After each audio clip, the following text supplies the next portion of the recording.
안녕하십니까.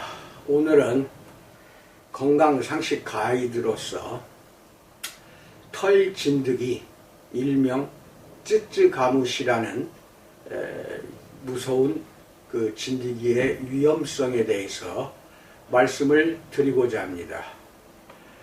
지난 10월 19일 저는 제주도의 MT로 한 3일 갔다 왔습니다. 그러고 나서 별로 문제는 없었는데 갑자기 10월 26일 이후부터 온몸에 발열이 나고 엄청나게 고통을 당했습니다. 열이 가지고 있는 체온계로 재보니까 39도를 오르락 내리락 하고 아주 심한 열병에 걸린 것처럼 밥맛도 없고 굶을 수밖에 없겠죠. 그리고 일체 감기나 뭐 이런 걸로 내가 의심을 하고 약도 감기 약을 먹기도 하고 내가 만든 건미당, 완미당도 계속 먹었습니다. 그런데도 발열이 계속되는 거죠. 그래서 이게 수상쩍어서 11월 6일경에 코로나가 아닌가 의심이 나서 부천에 있는 선별진료소가 두 군데가 있는데 그 중에 하나가 부천 성모병원입니다. 성모병원에 아침부터 일찍 가서 코로나 검사를 했습니다. 그리고 11월 6일 오후에 5시경에 결과가 왔는데 음성이라고 결과가 왔습니다. 음성이라는 것은 콜로라에 감염되지 않았다는 것입니다. 그럼 이게 무엇인가 아무래도 의심스러워서 그날도 고통 중에 잠을 못 이루고 토요일 아침이죠 아마 지난 토요일 아침에 득달같이 제가 다니는 부천 대성병원에 내과로 찾아갔습니다. 그래서 이제 그때까지도 몰랐던 증세를 이제 보여줬는데 온몸에 검은 반점이 전체 번졌습니다. 그래서 저는 그것을 알고 식중독인 줄 알고 이게 심각하구나 하고 갔는데 그것을 보더니 벌레에 물렸다. 딱 그 내과 원장이 그것만 보고도 판별을 하더군요. 벌레가 무슨 벌레인가 가만히 생각을 했는데 허벅지 안쪽에 벌겋게 나타나는 그 반점이 아프지도 않아요. 전혀 가렵지도 않고 그리고 검은 반점이 나타난 것도 전혀 가렵질 않아요. 그래서 그걸 이제 반점이 난 것을 보자고 하더라고요. 그래서 허벅지 안쪽을 의사한테 보여줬더니 틀림없이 털진드기에 감염이 됐다. 당장 입원해야 된다. 이렇게 이야기를 하는 것입니다. 그때부터 이제 확신이 그쪽으로 기울어지니까 이 부분이 엄청 위험하다는 것은 저도 의학을 전공한 저도 알고는 있는데 막상 당하고 보니까 이게 털진드기는 생각도 못했습니다. 그리고 풀밭에 갔냐고 물어보더라고요. 이제 기억이 나는 게 제주도밖에 없어요. 그래서 그때서 제주도에 갔을 때 제가 머물렀던 펜션에 잔디가 아주 잘 꾸며놨고 모든 게 조경이 좋아서 산책도 하고 심심하면은 그 주변을 풀밭을 돌아다니면서 걸었던 기억이 나는 것입니다. 그때 이것이 내 바지 속으로 들어와서 물고 말았던 것입니다. 그런데 그 당시에 몰랐던 이유가 털 진드기는 4일째부터 14일까지가 잠복기입니다. 잠복기니까 몰라요. 14일까지는. 그래서 돌아와서도 전혀 몰랐던 것입니다. 이 털진드기라는 것이 물고 떨어져 나가버리면 괜찮은데 피부 속으로 파고듭니다. 그래서 피부 속에서도 죽질 않아요. 살아있고 거기서 알도 낳습니다. 알을. 이러면서 기생을 하고 있는 것입니다. 아이고, 이 이제 청천벽력이죠. 왜 그러냐면은 혈액이 전부 이것은 염증을 일으켜서 심각하면은 바로 죽고 맙니다. 그래서 평균 가을철인 9월부터 11월까지 왕성하게 풀밭에서 이것이 활동을 합니다. 농촌에 사시는 분들은 농사일 하다가 이 털진드기에 많이 옮깁니다. 그래서 그게 당하고 맙니다. 그래서 뜻모르게 열병에 의해서 죽고 맙니다.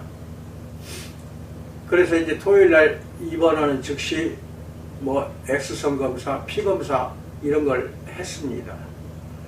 그러고 나서 이제 다음날 주일날 일요일날이죠.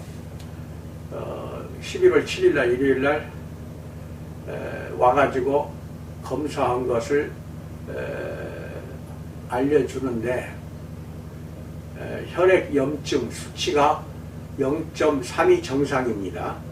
근데 혈액 염증 수치가 21로 체크가 된 것입니다. 그래서 링겔 맞기 시작하고 그 다음에 간약도 처방을 받고 제일 중요한 것은 마이신입니다. 그래서 액체 마이신을 계속 링겔과 별도로 2개를 같이 맞기 시작을 했습니다. 맞으면서 하루 지나니까 온몸에 나타났던 반점, 이거를 딱지 이렇게 이야기합니다. 거뭇거뭇한 딱지가 다 없어졌습니다. 그러면서 이게 이제 좋아지는구나 하는 느낌을 받았죠. 하지만 병원에서는 한약재 이런 거 일체 못 먹게 하잖아요. 말 물어보지도 않았죠, 저는. 그리고 토요일날 입원은 당일부터 계속해서 아침, 점심, 저녁 3번, 4번을 완미당을 가지고 가서 의사 몰래 먹었던 것입니다. 먹고 첫날은 그때도 상당히 열병이 시달렸지만 두 번째 날부터는 이제 열이 없어졌어요. 없어졌고 식욕도 전혀 없고 구토가 자꾸 나타납니다. 그래서 입원하는 기간에 2번 구토를 했습니다. 그러니까 뭘 먹는다든지 마신다든지 이런 것은 일체 할 수가 없어요. 병원에서 나온 밥은 수저조차 들지 못했고 밥맛이 일체 없기 때문에 시중에서 파는 죽을 사다가 단팥죽이나 이런 죽을 사다가 간신히 좀 몇 수저 먹고 이러고 말았습니다. 입원 3일째부터 이제 식욕이 돌아옵니다. 돌아오고 그 모든 게 이제 정상적인 그 건강이 회복되는 느낌이 나타나기 시작합니다. 그래서 밥도 이제 한 그릇을 못 먹고 3일째부터는 조금 먹고 말고 조금 먹고 말고 받질 않으니까요. 이런 고통 중에 3일째 날에 피검사 다시 한번 하라고 내가 해보려고 했던 거죠. 작정하고 피검사 하십시오 그랬어요. 처음에 의사는 일주일을 입원해야 한다고 나한테 이야기를 했습니다. 나는 일주일간 입원을 몸도 아니고 바쁜 것이 한두 가지가 아니기 때문에 계속 의사 몰래 완미당만 먹었던 겁니다. 그리고 이제 3일째 되는 날 피검사한 것을 4일째 되는 날 저녁에 와서 알려주는 것입니다. 그래서 어떻게 됐습니까 했더니 수치가 21이었던 수치가 3일째 되는 그날 4까지 떨어졌습니다. 그리고 의사가 나한테 퇴원해야 되겠다 했더니 하루 더 있다 내일 하십시오 그러더라고요. 그래서 의사한테 정말 수고 많았습니다 하고 감사 표시를 했습니다. 이 의사는 좋아하죠.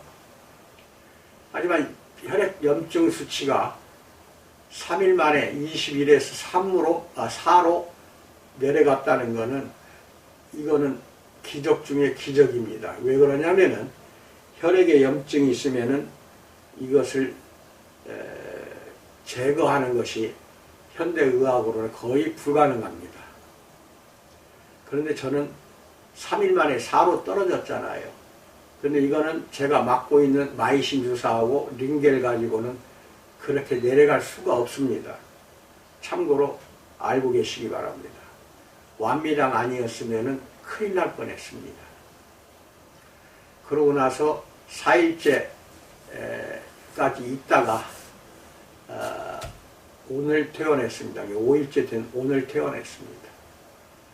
그리고 이제 밥맛도 되찾았기 때문에 간신히 이제 먹지도 못했던 밥을 먹기 시작했습니다. 오늘부터 먹기 시작한 거죠. 그래서 지금 완전히 회복된 몸은 아니지만 이렇게 먼저 와서 여러분들에게 털 진드기가 얼마나 위험한지를 경고하는 의미에서 제가 걸렸던 찌찌가무시 즉 털 진드기병에 대해 여러분들에게 말씀드리는 것입니다. 특히 가을철 진드기는 무섭습니다. 그러다가 11월 이후부터는 이제 날씨가 추워지니까 활동을 안 하다가 또 봄철부터는 나타나는데 그때는 그렇게 강하진 않아요. 이게 이제 찌찌가무시 즉 털 진드기입니다. 거의 대부분 치료받지도 못한 상태에서 무심코 집에서 그냥 사망하는 아주 무서운 정말 무서운 병 중에 하나입니다. 무심코 자연이 좋아서 풀이 좋아서 가을철에 야외에 나가 특히 요새 야외에 나가잖아요. 그러면은 아무것도 깔지 않고 풀밭에 앉아 있다가 오는 경우도 많습니다. 그러면은 어느 하나 누가 걸릴지 모르지만 반드시 걸린다는 것입니다. 무엇인가 야외에 나가면은 풀밭에 앉지를 말든지 꼭 앉고 싶으면은 돗자리를 잘 깔아야 됩니다. 참으로 위험합니다. 저는 풀밭에 이번에 제주 가서 앉질 않았어요. 그저 펜션에 있는 잔디, 풀, 그 다음에 그 경관이 좋아서 아침 저녁에 시간 날 때마다 묵상하기 위해서 걸었습니다. 걸으면서 하나님 말씀 또는 여러 가지 좋은 지혜의 말들 이것을 묵상하기도 하고 가지고 왔던 책을 읽기도 하고 이렇게 해서 저는 시간을 보냈던 것인데 앉지도 않았는데도 걸렸습니다. 그러니까 풀밭에 걷지 않는 것이 가장 좋습니다. 물론 야외에 나가면 산에 무슨 풀이 없겠습니까? 들에도 풀이 있고 산에도 풀이 있고 이제는 청정한 세상은 없다고 봐야 됩니다. 참으로 조심하시기 바랍니다. 허무하게 목숨을 털 진드기 하나로 인하여 죽게 되는 허무한 삶이 될 수가 있기 때문에 스스로 여러분이 나는 이제부터 더욱더 주의해서 건강을 유지해야 되겠다 하는 생각으로 오늘 이 말씀을 드리는 것입니다. 위험합니다. 이렇게 위험한 거 참으로 저도 몰랐습니다. 그리고 완미당의 힘에 대해서 이제 여러 사람들이 혈액 염증 수치가 40까지 올라간 사람도 완미당으로 고쳤고 혈액 수치가 7, 8 정도인 것도 완미당으로 해결했습니다. 그래서 완미당이 암 환자라든지 혈액에 염증이 있는 사람들한테는 많은 도움이 된다는 것도 이 기회에 꼭 아시기 바랍니다. 여러분, 저는 평소에 5년 전부터 지금까지 건강 메인 창조에만 관심을 쓴 사람입니다. 그래서 그 화장품과 먹는 식품 두 가지를 건강해야 아름다워진다, 이 목표를 지향하고 개발을 했던 사람입니다. 그래서 일반 화장품도 아니고 일반 식품도 아닌 유목적적으로 개발한 화장품과 식품이기 때문에, 물론 두 가지 다 식약청에서 허가를 받고 제조한 것들이니까 극히 합법적인 제품입니다. 그래서 여러분의 건강을 지켜드리고 싶어서 일반 한의원, 일반 현대의원 이 양쪽에서 해결하지 못한 것을 어느 정도는 해결해보자 하는 것이 저의 꿈이고 목표이고 죽는 순간까지도 이것은 변함이 없습니다. 그래서 여러분들이 혜택을 많이 받았다 하는 것을 수많은 사람들이 세포가 부활이 되고 몸이 건강해졌다는 것을 여러분들에게 알리고자 합니다. 그래서 서로가 주변에 홍보도 해주시고 잘 기억하고 계시고 있다가 참고로 많은 사람들을 위해서 여러분들의 그 도움이 필요합니다. 참으로 이제 한 80%가 회복이 된 상태입니다. 나머지 20%는 뭐 병원에서 약은 계속 먹어야 한다, 통원치료 해야 된다고 하니까 그것은 제가 의사의 권고대로 따릅니다. 그러면서 아침, 점심, 저녁으로 계속 완미당은 복용할 예정입니다. 이래서 앞으로 한 일주일 안에 완벽하게 100%의 몸을 만들고자 합니다. 여러분 건강하십시오. 건강해야만이 사업도 할 수가 있고 여러 가지 사역도 담당할 수가 있는 것입니다. 이 부분에 대해서 특별히 강조하고자 내 경험을 여러분에게 말씀을 드립니다. 항상 건강하십시오. 감사합니다.